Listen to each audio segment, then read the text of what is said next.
Deep underground, two friends, Martin and Roger, ventured into the depths, crawling and diving through a maze of dark tunnels. As spelunkers, they were driven by the hope of discovering a hidden chamber, a secret room nobody have ever seen before. However, their expedition took a harrowing turn when one of them disappeared without a trace, leaving the other haunted by fear. Let's uncover the harrowing events that unfolded in these treacherous tunnels. Ogof Agan Alwed is the longest cave system on the Langatic Cliff, with more than 32.5 kilometers of passages. There are several circular routes that can be taken within the cave, but all trips begin with the short entrance series and the first boulder choke.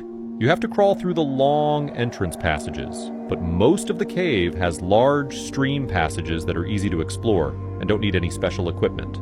The round trips in the cave include the Grand Circle, which goes along the mainstream passage with 4 rock-obstructed passages, boulder chokes, and the Southern Stream Passage, which is long, wet, and tiring. There are also the outer and inner circles, which include Turkey Streamway with some special formations like gore pools.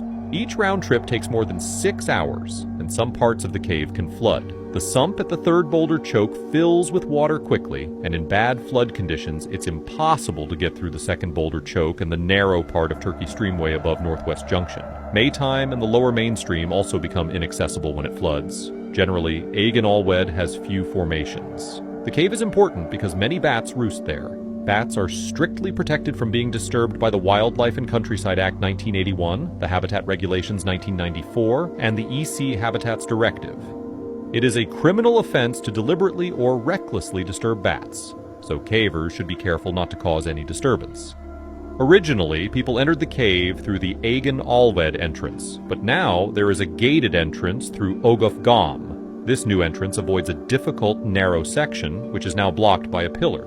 Keys are given to people with valid permits, and they must sign a book when entering the cave, stating the route they will take.